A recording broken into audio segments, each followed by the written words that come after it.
Dave broke it. Dave broke it. What? Hey, Dave. We can cut him off. We can turn him off. We control the horizontal. We control the vertical. This is our opportunity. Now, if anybody has ever wished to speak to Kimrick without having no ability to talk back,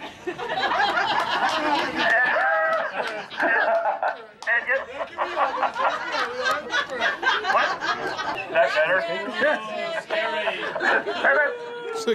Tell my fortune. Yeah, you look like you should be doing fortunes. Going. I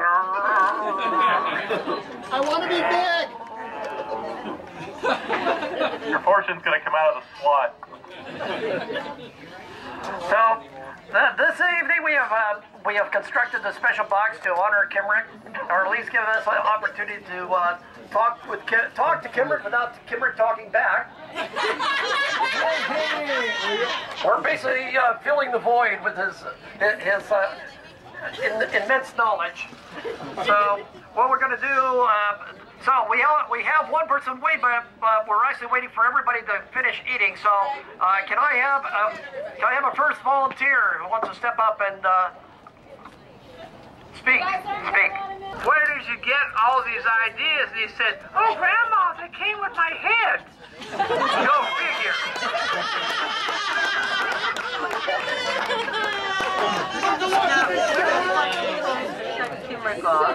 Right here. Yeah, you want to turn your back to me? No, I know you well enough, Kimrick. We will not turn our backs to you. I'm not sure. There was always a discussion. I think we need Brian Normanley here because he would know what to ask.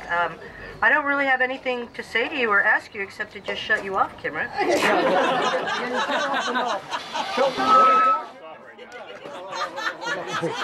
Happy birthday.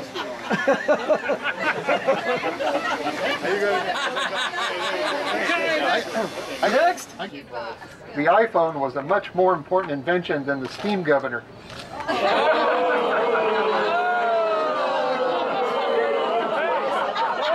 Oh, them fighting words. Okay, so when my daughter was born, she's about, I don't know, 2 years old. She's just starting to talk. And this is her first joke. So we had a lot of things around her that we'd say, "Zoli, what does the squirrel say?" And she, "And what does the kitty say?" "Meow." "And what does the dog say?" "Row, row, row, row, row." "And what does Kimrick say?" "Blah, blah, blah, blah, blah." She wrote that herself. Or you choose to humiliate your child publicly.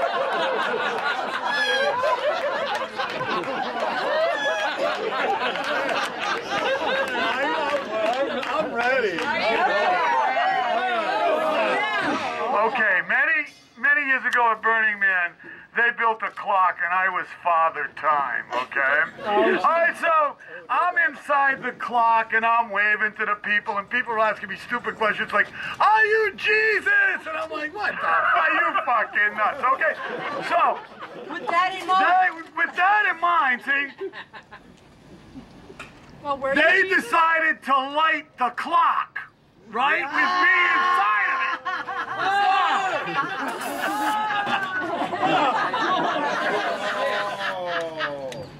How do you like me now, motherfucker? How do you like me now? I come jumping out of the goddamn thing. He doesn't even know I'm inside. He goes, "Wow!" I think I'm rolling onto the ground. I'm on fire. I'm rolling into the dirt, and these fuckers are laughing because they forgot I was still in there when they lit it on fire. How do you like me now, motherfucker?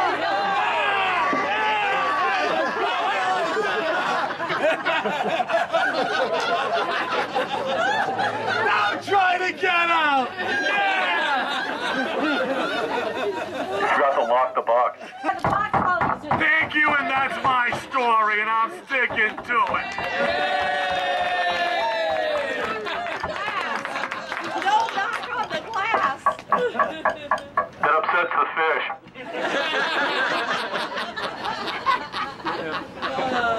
Come on, okay. This This won't be too long. It won't be too hard. So when Shannon and Kathy got married, it was such a beautiful wedding. And everyone was sitting at their edges of their seat. There was singing, there was choral, it was just one of the most beautiful receptions. There was fire lighting, the whole 9 yards. And then when it came time for Kimrick to speak, to give his blessings on the reception, he gets up to the microphone, and that's when everybody went to the bathroom. Love you, man.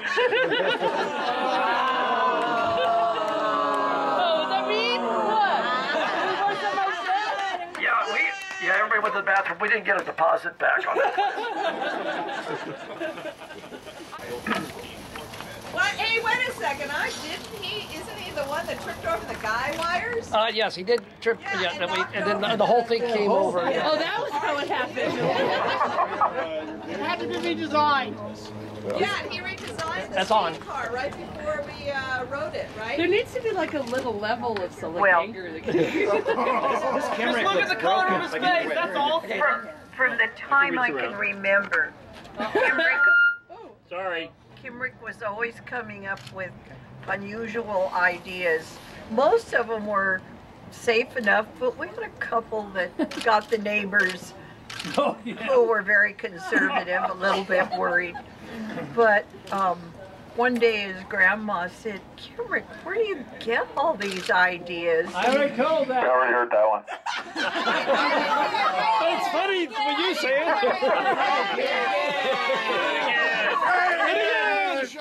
Oh, I'm sorry. Well, anyway, I guess his most interesting one that brought the neighbors around was when he was doing parachutes, which he lit on fire. Off the deck. Gonna have to turn them on. There was really nothing down below at that time to burn, but... Well, I think the Tevises were upset by the one that came down on fire on the roof of their house. Anyway, he's still here. Turn that microphone off. Well, I have to clarify these stories. They're some inaccurate.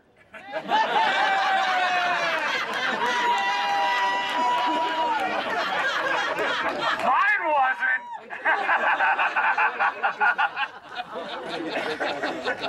All right, my turn, Kimrick.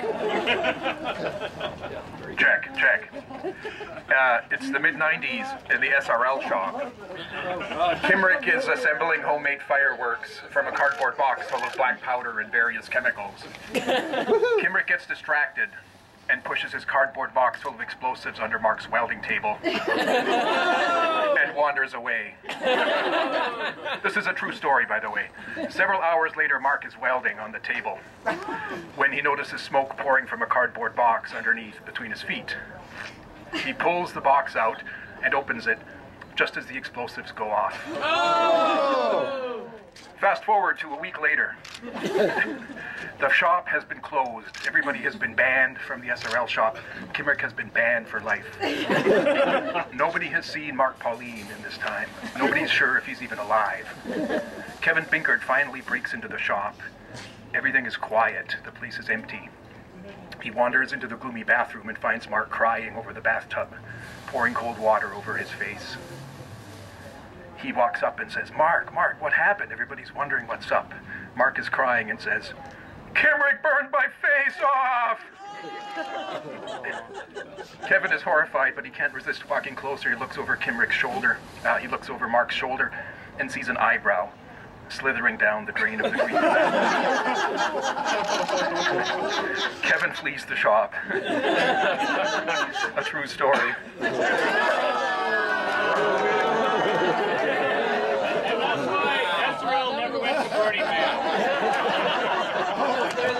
Mark couldn't stand the shot. Is there no response? You turned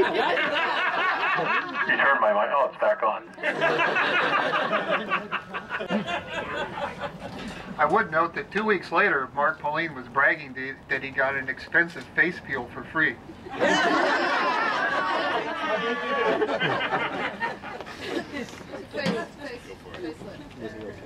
Yeah. He looked younger, too. Yeah, he did.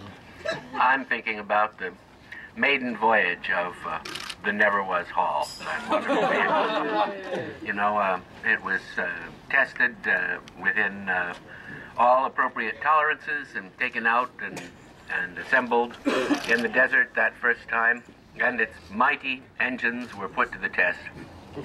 Unfortunately, the desert was too much for it. So, fortunately, we had our friends from the KSW attach their huge steam engine and bullet, and you haven't lived until you've stood on the bridge of the Never Was Hall behind that steam engine with Kimrick steering, with people coming and throwing themselves between the vehicles and by a miracle not being squashed into protoplasm, but there would have been no way to stop.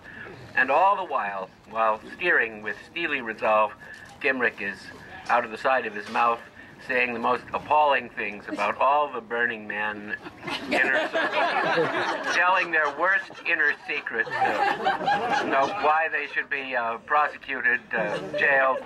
Fascinating, priceless information. The memory of a lifetime that I'll never forget. And I just wonder what he's got on me. We'll tell that at your birthday party. Yes. It's coming up soon. Jim, you're being basically the second command driver, working under Kimrick, training to drive the Hall. But what insights have you got? Oh, insights. Where is everybody? Oh, wait. Sorry. Too much of that Granny Slags. I can't see very well anymore. Yeah, it's great stuff, Granny Slags. Wow. About, driving the Hall myself and, being the dead man switch guy, you haven't lived until you've been a dead man standing next to Kimrick. I've been there. Oh, yeah, so have I. And then, or driving the Hall with Kimrick as a dead man. Watch out for this. Watch out for that. There's this guy here. And all the while, legendary sandstorms, Kimrick screaming in either ear, depending on which side you're standing on. Then, the last time we took the Hall out, one of the major V-belts broke. And we're watching Kimrick try to reconstruct a V-belt out of baling wire and neckties. Yeah, we saved it. Yeah, I think we still have this built somewhere. It's like, improvise this, improvise that. But this V-belt is coming to pieces. I'm trying to drive the Hall as best that I can. Limping along, we've still got like a quarter mile to go. And, I'm not very religious, but, this time I really started to pray in Hebrew that, we got this thing back to camp in time, before this thing completely disintegrated. Because if we got stuck out there, I knew that, the things that Kimrick would say to me, about, why didn't you take care of this? I built this thing. Why did you guys have to manhandle this all to hell? It's like, I put all of this work, all of these hours in love and care, so I'm praying in Hebrew, that this V-belt just lasts just a few more feet to get it back to camp. So I wouldn't have to hear Kimrick screaming at me. Oh God, protect me from the Kimrick. Yes, indeed. I mean, I'm on the bridge. All those that are religious, let us know. Pray that, we get back and Kimrick doesn't scream at me for this.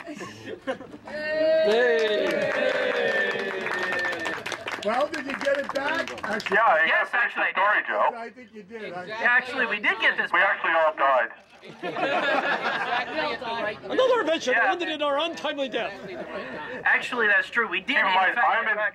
in the engine room, dodging pieces of the belt that are flying off and hitting the sides of the engine room. Yeah, and I'm worried that, Kimrick's gonna, tear my head off for this. What are you doing? What are you doing to my engine? What are you doing here? But, Flash is right. We did, in fact, get back. I think that V-belt was hanging by, one fiber. A single Yeah, there fiber wasn't was much left. Yeah, it's like, yes, we made it back. we got it back in one piece. Now we just, you know, need to send a couple of guys into Gerlach or something, or into Empire, you know, to get a new V-belt. Yeah, I said I went in. That was Shannon himself that did it. Brought It's back like, five yes, we made it back. I didn't get us stranded. Kimrick's not going to yell at me for this. Good job, Joe. Let me throw in for a moment. Okay. You had us on the edge of our seat with that one. You know, history is often strange because different people who were there at the same time often tell different stories. So my recollection is when those belts were needed, I was on BMIR and I said, you know, the Never Was Hall needs these belts. And before not too long, somebody was at the door handing in a handful of belts. Yeah, and I took them over, and they were all of the wrong size. But Kimrick was cutting them down and putting them on the machine, and as soon as one broke, he'd slip another one on. Yeah.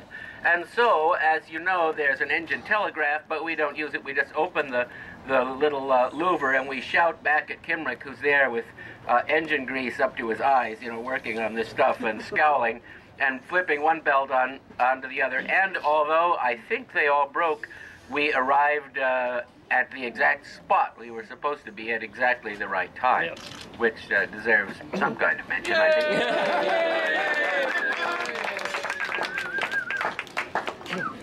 All right, I like to follow that one with... All right, so I came on to this crew in 2006, and not only did I have to learn all about Shannon and his life, but I had to learn about all of the other people in his life. And it was like a Russian novel most of the time. So anyway.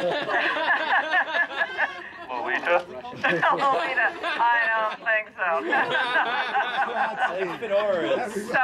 So anyway, the first year I'm in charge of getting tickets to go to Burning Man for all of the crew that are working on our project, because they agreed to give us tickets.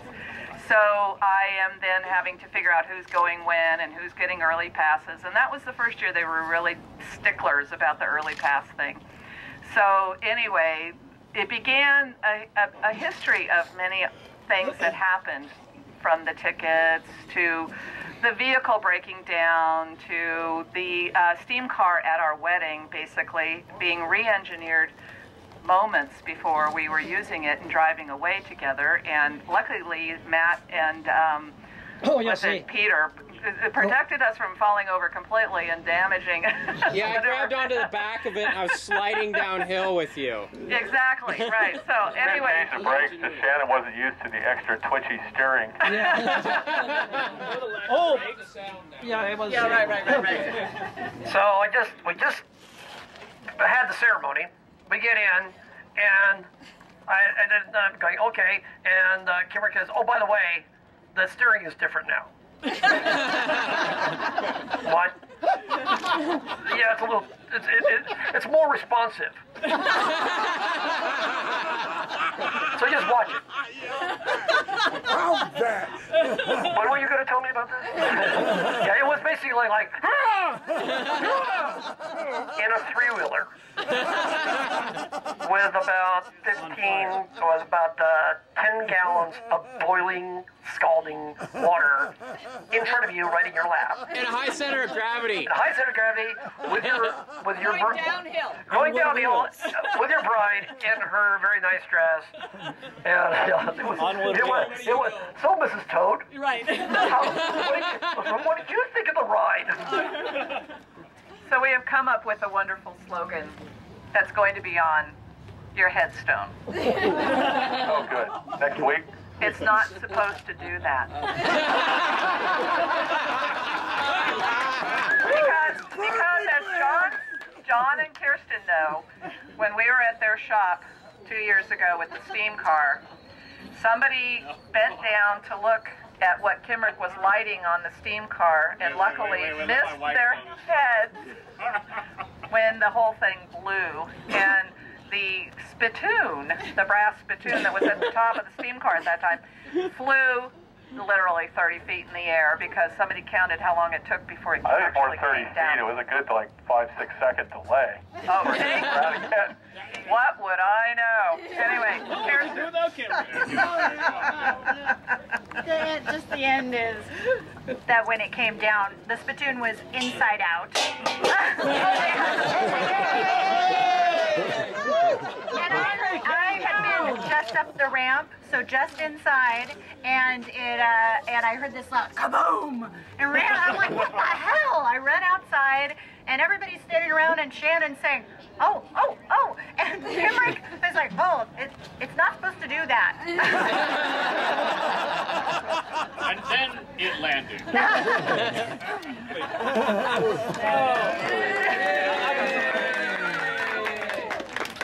All right. I know I'm the newest one. My name is Victor. I'm the newest for the crew.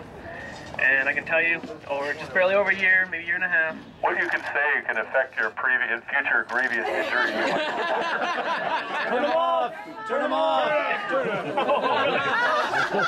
This is it. I'll just go ahead and shorten it then. Everything they've ever said about Kimrick and probably ever will say about Kimrick is true. That's one. Two, I've already heard it all. And if I would ever say, Kimrick, what do you feel about steampunkers and their Zeppelins?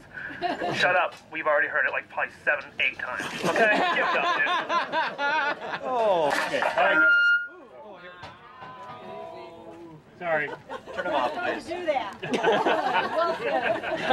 So I blame Kimrick for my first flamethrower. Oh, wow. Remember this story? Oh, well. No.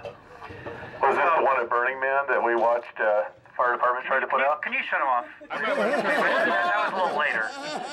All right, he's on.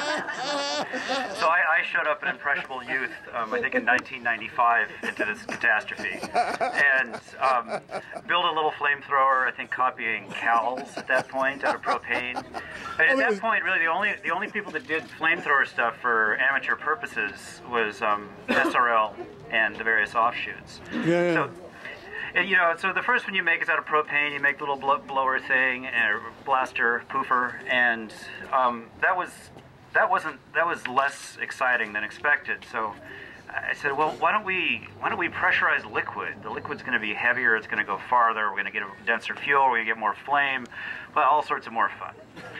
So the only one I had any idea that would actually know what would happen if you'd pressurize kerosene and shoot it out a garden nozzle through another propane flamethrower was Kimrick. So I asked Kimrick, Kimrick, if I pressurize kerosene to like 150 psi, shoot it out of a garden nozzle, what's going to happen? He's like, oh, it's not going to light. It doesn't have a low enough flash point. It's too close to water. It's not going to light. You're going to have to put something else in. I'm like, no, in the war, that's what they did. They had those pressurized kerosene flamethrowers, but he convinced me it wasn't going to light. So later that year we built it anyways. That was the year we built the Vegematic in 1996. Yay. We there was a couple last-minute adjustments that we had to make as the man was burning. We were getting ready to go for the ride. It wasn't quite finished. I don't know if you've ever seen that story.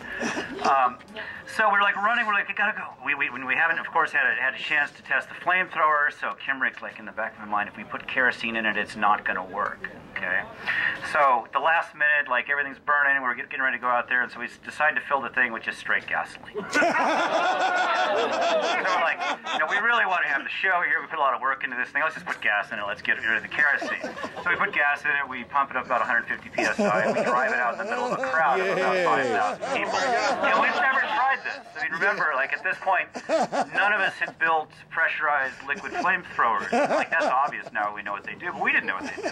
So at least we wanted to be safe about it, so we soldered in this little bushing into the garden nozzle. The garden nozzle is about a 1/4 inch at the end, and we soldered in this it was a lamp, like one of those adjusting screws that you get out of the racks in the hardware store. So they put it in there, and it was about a 1/16 of an inch. Okay, so we go out and we this thing up. We're riding on it. This shit's going around. Jennifer Holmes comes up on the side of me and just starts screaming. And what the fuck are you doing with this in the middle of this crowd? So about this time, we open it up and it makes the big thing goes out front. Works great. We get about 100 feet of flame. We're excited. We spend the rest of the night driving around, burning down lamp towers. So we recycled the lamp towers in those days. And we bring it back to camp, and Kimrick shows up. He goes, hey, that kerosene worked pretty good, didn't it? I'm really surprised. I didn't think it would do that. So I showed what we did. We went in the front, and like what had happened is that little bushing we'd put in the end, the heat burned it out. So we ended up like with the full 1/4-inch thing, which is how we all build them these days, anyways. So, Yay! I remember it very well. Oh my God. I want to say just one more thing about the wonderful steam car that many of us have experienced the joy of. And perhaps you know that when they brought it in to Burning Man, they said, I don't know if we can let that in. It doesn't look modified. Like built from the ground up. But it looked like they didn't modify it. Anyway, it's great to ride on out there because it makes a whuffling noise. It throws out water and oil, and all the people on bicycles look fearfully over their shoulders as it comes up behind them. They go out on either side and give it a wide berth. But the greatest memory of the steam car of all was in the Berkeley to Las Vegas non-petroleum powered race a few years ago, when at Las Vegas the valet attendants are lounging around, and up comes the steam car with Kimrick's party in it in their long coats and goggles, you know, and it's chuffing and spinning, and these people were so nonplussed. They didn't know what to do with it. They didn't know whether they should try to drive it or run away. A wonderful thing to view. So I have to thank Kimrick for that particular moment.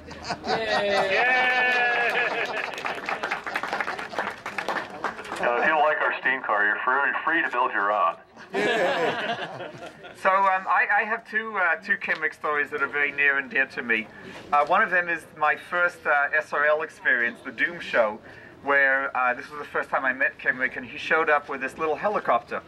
And I think you built it out of a lawnmower? No, it was a weed whacker with a prop stuck on it. Okay, same thing, right? So the idea was that we were going to tether this thing to the ground, and it was sort of gracefully going to fly up and hover in the air above the audience. No, it was a cable coming down from the roof of the warehouse. Turn him off. Slide over so we can see him, though. And I would like some interchange in dialogue. Go ahead. You can keep the volume down, but keep asking. Well, you were there for the Doom Show. You remember. So here's this image of this flying thing sort of gracefully hovering over the audience. And you need to antagonize him more. Poked him with a stick. So I guess we were testing this before the audience actually came in. So he starts up the engine, and the thing just goes completely out of control. And basically, there's this hemisphere of death. But, you know, you can't get anywhere near this thing. It's basically like a food processor with a blade about that big. It's flying completely everywhere as far as the tether would allow. And we just couldn't go anywhere in the circle until it ran out of gas and fell to the ground. So speaking, what was that line that you were saying? It's not supposed to do that.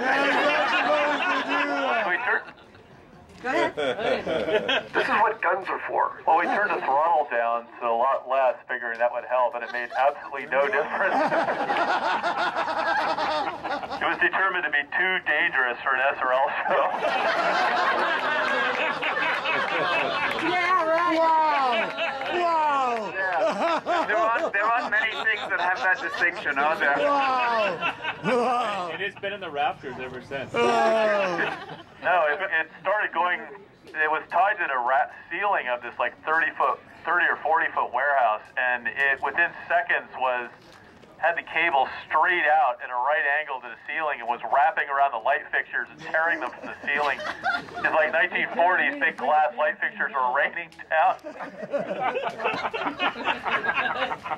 Anyway, that was my first introduction to Kimrick, but on a flip note, one of my other dearest memories was watching him build the, I think you called it the hippie for the Berkeley show. It was supposed to gracefully ride out flying Jesus hippie, whatever. But the thing that struck me about this was classic Kimrick. He was describing it to me beforehand, and I was thinking, that's not going to work. And then, of course, we get out there and he puts it together, and it just works beautifully. In fact, I think of the whole show, it was the only thing that worked the most reliably. But the lesson I took from that is how to hack junk and make it into something incredible. And I've been teaching this stuff for years, and he's my inspiration for an awful lot of the things that I teach my students, right?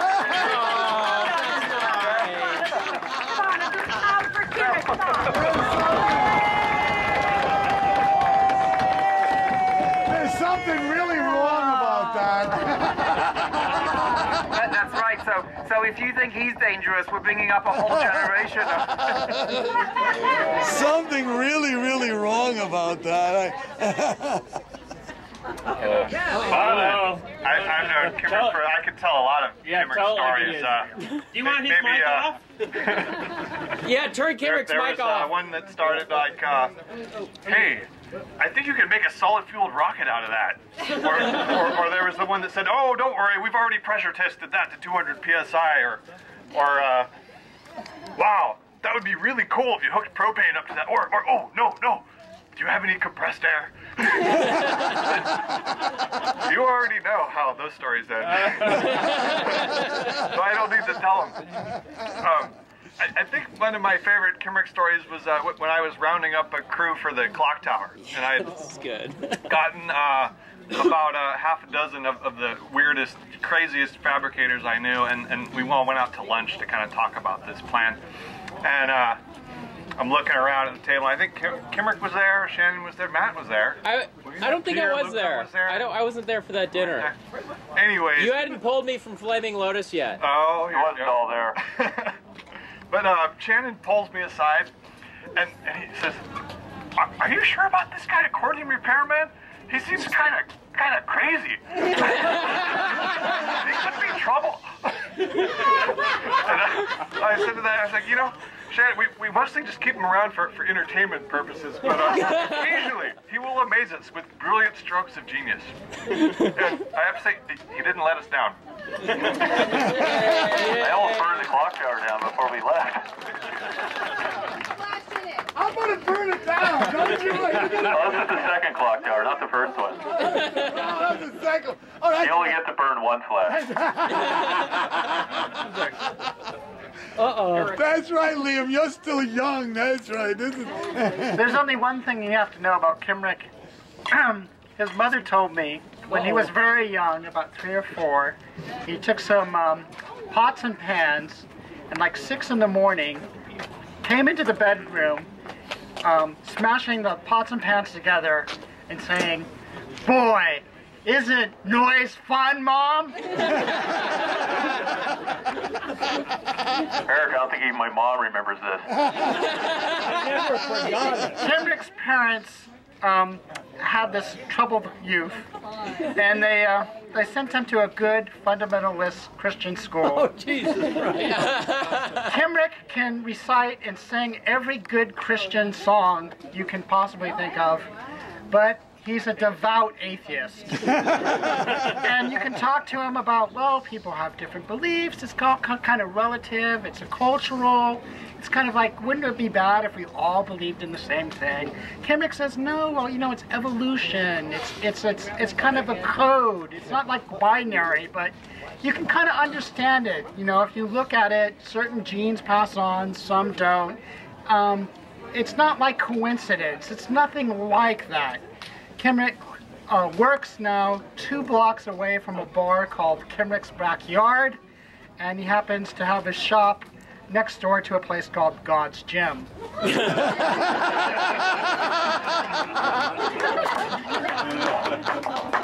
I've got one. You have more than one. How many does? You want to be here till midnight? Although this has to do with Kim. Now, I don't know how many of you know that Kim spent some time in the Air Force and crew chief on a B-52 until he got allergic to jet fuel, and they said goodbye. But anyhow, what happened was with SRL they had a little jet, and he can make it work. If you get out there, the thing makes a hell of a goddamn noise, right? Well, he has to embellish it. So anybody up here, you know what the hell's the name of that horrible fruit?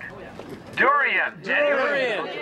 So he gets a jar of essence of durian, and it has this heat going. He cramps his, and spews it over the audience. How many threw up? No, that was the fish emulsion. Oh, God, the rotten sardines, The yes. fire department thought it was a good idea not to allow us to use fire. There's worse things than fire. He used them all. Okay, speaking of Kimrick Smellorama, but maybe you guys told this story because I was back there by the barbecue. Did anybody tell the patchouli story? No, we haven't heard that one yet. So at the same infamous Berkeley SRL show where Kimrick made the Flying Jesus, the concept was the whole Berkeley thing, and we had a panda bear that had a huge joint that was with all shake that Mark made, and Kimrick had gotten a hold of essence of patchouli. Where'd you get it from, Kimrick? No, we went down to this Indian Middle Eastern distribution place, and I told the guy what we were going to do, and he's like, oh, no, this is perfect. This will be exactly the smell. I figured he weren't going to sell it to us because of it, and he was actually really into it. So, and you actually know the details. All I know is that the... This is like 2 pounds of the concentrate that you get like maybe a teaspoon to a gallon of broken down. This stuff is actually denser than water. Okay, turn it off, and then we have David Calkins to fill in the details. This is one of my first SRL shows. I'm really excited. You know, I'm like an eighth grader with his first day job. You know, and I'm like, oh my gosh, these are my heroes, and I want to get to work with them and everything. And Simone and I are on safety, and we're like, well, you know, it's kind of dangerous, so we should go out and we should actually buy Nomex fire suits. So we spend God knows how many hundreds of dollars on these Nomex fire suits. And we, you know, imprint safety, and we got the reflective shit on, and the big SRL thing. Yeah, no argument there. Which he still has. And I'm like, these are great because you know, we do a lot of stupid shit with fire, so having, you know, full-body Nomex fire suits hanging around is a good idea because, you know, sooner or later we're going to need them for other stuff that we might do, and so we're going to do this SRL event. And so we do this SRL event, and was it enough? He's getting for the fire, yes. So, what Kimrick doesn't tell you is that, was it 2 gallons or whatever of patchouli oil that he bought, he puts in this 55-gallon drum, which is on the back of a mosquito fog, which is on the back of like a driving forklift with a mosquito fogger that he's put on the back with a water mixture in there. So basically now you have 55 gallons of essentially patchouli oil in a mosquito fire. And so we're running around, you know, doing fire safety. Huh? It sounds so much better. It was a jet engine we used as an atomizer. So much better. Turn that down. With a jet engine as an atomizer. Quiet, you. And so, you know, Simone and I and our friend Ken, we've all got these multi-$100, you know, Nomex suits, and we're running around and you know, keeping people away from doing stupid shits. And if you've been to an SRL show, there's always an audience member who's going to do something stupid. So you have to like run up and say you're going to die if you do that. And so we're running around, and you're like. This is insane laboratory. Is that patchouli? And you know, you're all hopped up on adrenaline as you run around the show, and there's Kimrick going back and forth in this super fast little go-karty thing with a jet engine and a mosquito fogger and smoke coming out of it. You're not really thinking about it at the time of like, wow, it's just smoke coming out of this thing. Okay, it's part of an SRO show. You know, there's lots of smoke. There's, you know, jet engine smoke and fire smoke, all sorts of smoke. And by the end of it, you know, you're like, why does everything smell like patchouli? And to this day, if you walk into my garage, where hang, they reek of patchouli. We've had them dry cleaned, we've had them washed. We call them the patchouli suits, not the fire suits, not the Nomex suits. They're the patchouli suits. We didn't use the cheap stuff. But even better was, I thought maybe he knew the story of how the patchouli oil got all over the cement over at the SRL shop, and so every single time Mark would steam clean or any kind of cleaning went on at the SRL shop, it would just reek of patchouli. Reek of patchouli. We had to test it. It's a very Kimrick story. Anything he touches is corrupted for life. Which maybe we're on a roll here, but I also remember the show down in LA where Kimrick was running the Boeing engine, and Perhaps Kimrick can enlighten us on how the mixture went wrong. But as he was driving around in the little Kimrick cart, billows of smoke started coming out to the point where everybody, including the crew, could not function. And the smoke was so thick you could see it like fog coming down. That's only because somebody had shot me with something and tore the igniter off. All right, well, I never Clarification. Who shot you? I have no idea. It was a few feet behind me. Kimrick actually brought me into the SRL enclave, and it was sort of like being the assistant to the crazed demolition guys. I thought, it was like, oh, you're going to help Kimrick out? Good. It's like, it's like whatever. It's like whatever Kimrick's going to do, and you'll be there. Yeah, you. It's one more body between us. Yeah, Robo's a bit of like they have this army sitting in a battlefield, and the crazed psychopathic general comes running up. It's like, we're going to charge up there and take that hill. It's like, and then I'm going, okay, you follow him. We'll stay here and report what happened. Now, we built which brings up the story of the Kimrick kill cart. Kimrick has a tendency, what's to say is, what's SRL but a bunch of robots destroying each other, right? I mean, they're huge, horrible pieces of machinery, and they all are out there to eat things. Kimrick is the other piece of that. Kimrick, more often than not, is in the middle of the melee on a forklift or some.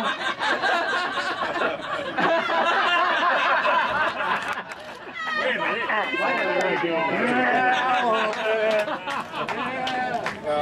No, don't get Are you going to go in there with him? I know, I'll just open it up for you.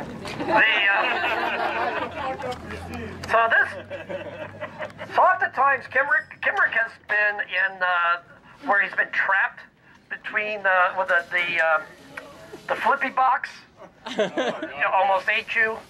Yeah, and the various robots have tried to get a piece of Kimrick at one time or another. So this time we actually built an armored cart.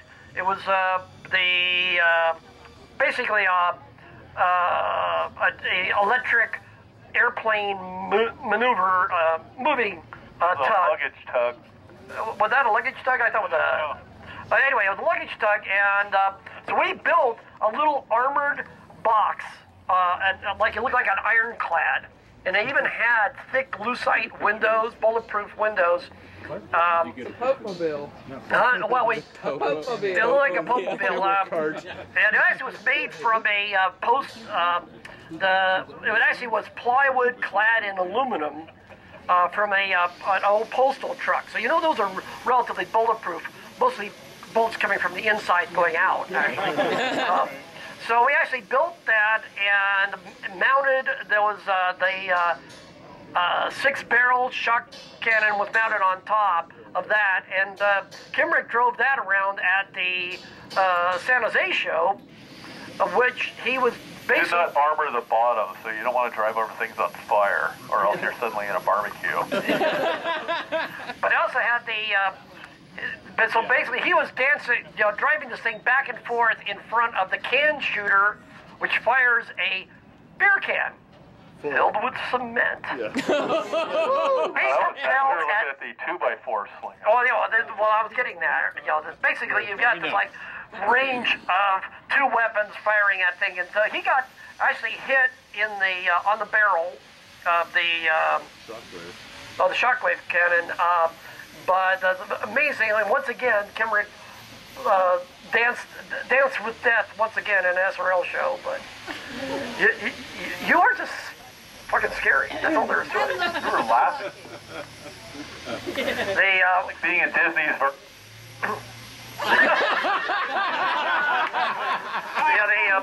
Now at the same show, I was behind the bunker wall, which was like 2 inches of plywood and foam core, and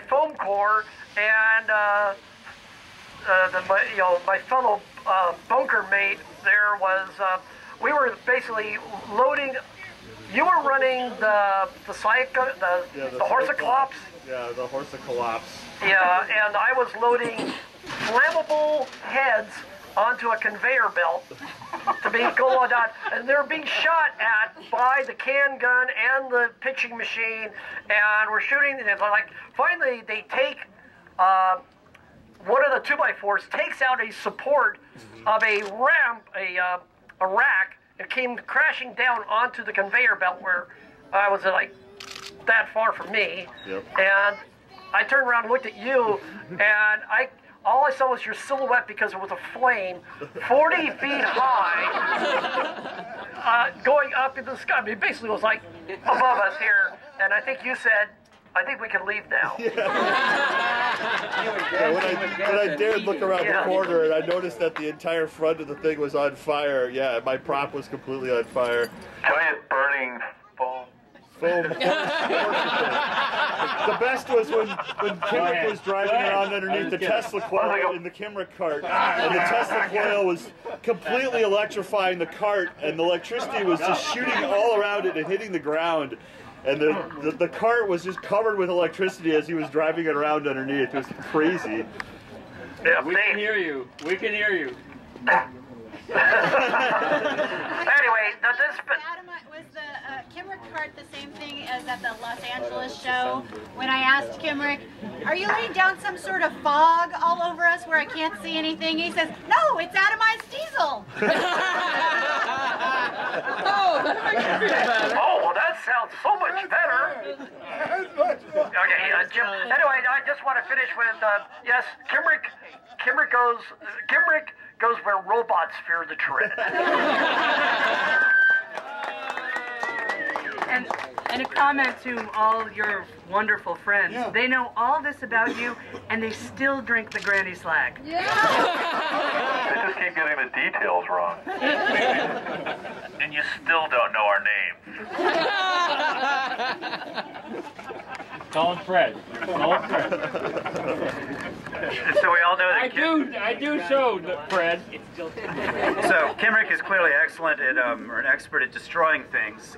Maybe less known, he's also an expert at making things. He may be the most talented junkyard scientist of the combustion arts that I know. So, and I don't know if you realize this, Kimrick, but like all the bullshit we do in the back over there, that's a project. Well, actually, you are. You don't know this. That's a the whole gas fire thing we do back here is a project of hacking fire to make fuel, and it's a very short, immediate extension from years and years of our hacking fire to make art. The gas fire stuff became interesting because it shows you how you can pull apart fire and take it to various end products that we want to do useful things with, and a lot of that came from you. You have been like the unnamed engineer underneath a ton of this, Kimrick. I've watched you for a decade plus pull fire apart and do interesting things with it. I watched you a decade plus pulling apart machines and doing interesting things with it. You may be. Watch out. So, anyways. All, yes. The years and years of taking apart bullshit out of the junkyard to see how it works. I've been a student of your disassembly and reassembly, Kimrick. I'm guessing you wanted to plumb it out? Yeah. I think we all have. Kimrick. I wanted to talk about Kimrick's love for animals, but I'm going to talk about conversations with Kimrick. So sometimes I feel like having a conversation with Kimrick is having a conversation with a psychotic Teddy Ruxpin. You get him on a subject, and he goes and goes and goes, and sometimes you just have to go take a leak, and you go to the bathroom, but Kimrick still is talking.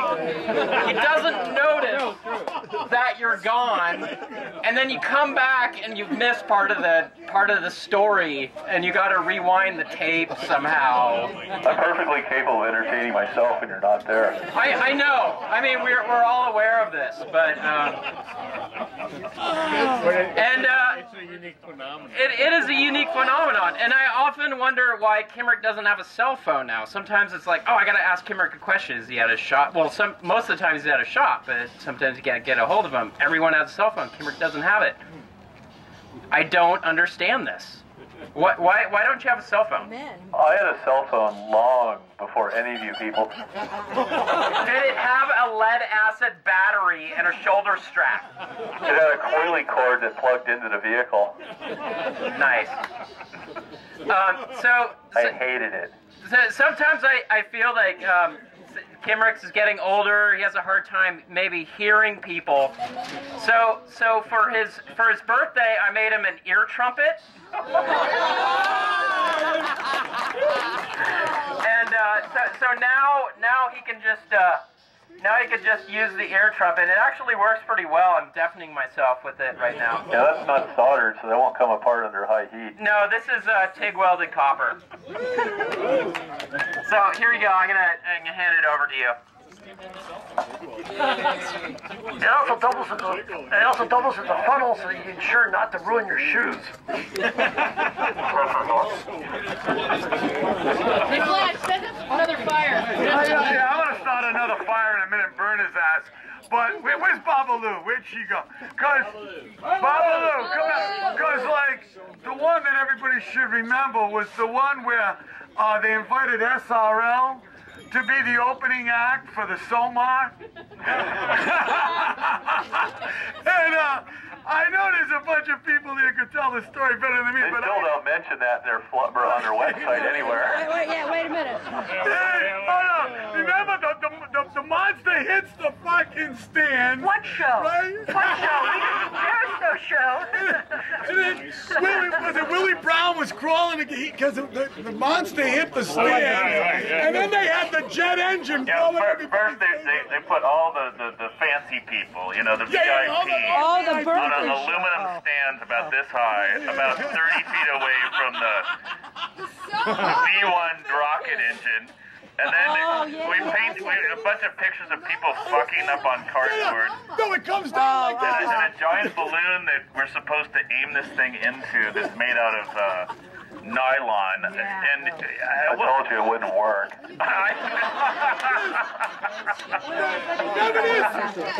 The big thing comes down off the cloth off the building. It's all these people fucking and sucking and all this shit. So to give a little history on it. Wait. And the building where all this was painted was the fire department. And so the history of this is that it was Mark was invited to do the groundbreaking for the new San Francisco Museum of Modern Art. Yeah. And the night before, actually, which I don't know what you were involved with the night before, but the whole story is that they had the huge dinner for all the VIPs, a big ticket, and Mark decides to light off the V1 as they were coming in, right? As they were coming into the, and you know, people are having heart attacks, and then the next day, yeah, you guys can continue to elaborate. The next day he turned the V1 onto the whole crowd. Everybody's sitting there, and he was like, "Okay," and he kicks that thing into. Yeah, somebody called me up the day after, who was a pilot, and he said, "Babalu, is that a V1 bomber engine that you had?" I'm like, "Yeah, that's what it was." All right, we could go all night. I didn't talk about that. Because I was unbelievable. What? Have a drink. I got my beer going here. Everybody. Voice of moderation. Kimrick is also there.